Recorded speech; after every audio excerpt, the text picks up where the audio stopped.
Chapter 14, Battle of Frontier, Duck and Cover. A dozen ship appeared over Frontier and then vanished. This was not unnoticed by ground control. "Jeremy, sir," said a controller, waking Jeremy.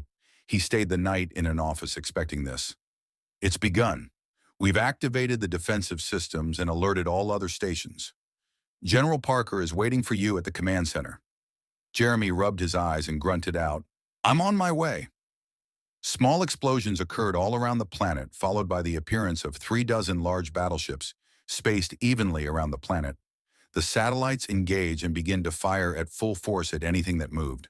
The sky filled up with light, like hundreds of fireflies dancing in the wind.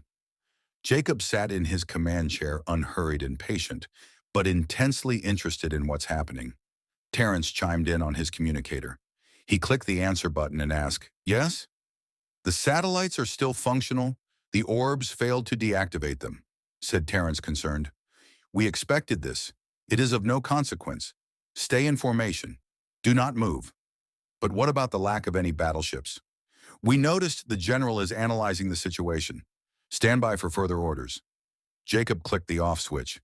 The General Carlos was listening in and couldn't help sharing his opinion. Letting him lead his own fleet is a mistake. Those ships are Loman. They have pride too. They need to see their king. He needs Olivia to see that he's capable. Even if he's not? Back on the surface, Jeremy just arrived in command center. "What's the status?" he said, walking in. General Parker did not turn from the display screen, but he answered, "Those sons of bitches set up a pretty good perimeter around us. No gaps or holes around us. Very well planned. They even set up reserves just outside of the moon's orbit. We'll have to get them to bring those in for your plan to work." "Have we identified the command ship?" "That big one," the general pointed. "He's right up front too. How'd your meeting go?" "Like any other family reunion. Everyone is happy at first. Then we parted ways, agreeing to disagree." Jeremy took a deep breath. He honestly thinks he's doing the right thing. She has him twisted around her finger. "Bianca, I have no doubt." The general pointed to the screen. "That's it. The energy output from Jacob's ship just dropped. This is what we've been waiting for." Bianca was in her dropship. It was still in the cargo hold of Jacob's command ship. She was anxiously waiting for Gorky as he just arrived. "Where the hell were you?" she asked. "I was in the head. I didn't want to be stuck in the middle of a firefight and not able to go," Gorky explained. She leered at him before turning to Alexander. "Seal us up," she ordered him. On the bridge, Jacob is not as calm as he used to be. "Get those shields up," he ordered. "We can, sir. The UFA is offline," responded the lieutenant. "We have another problem," interrupted the general. "Several nuclear-sized explosions were detected underground." "What? Underground? No! Shields, damn it!"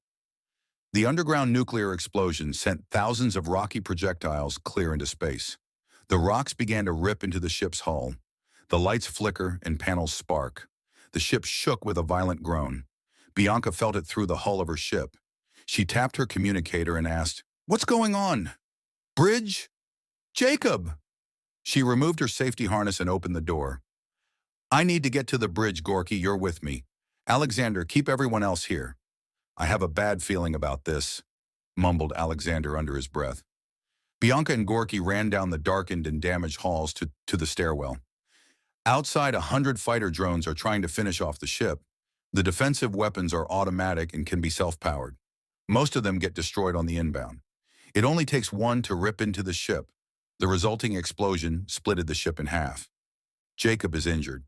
The explosion was deafening and he suffered a wound to the abdominal. He was stunned, motionless, holding himself but mesmerized by his own blood dripping to the floor. This chapter is unfinished.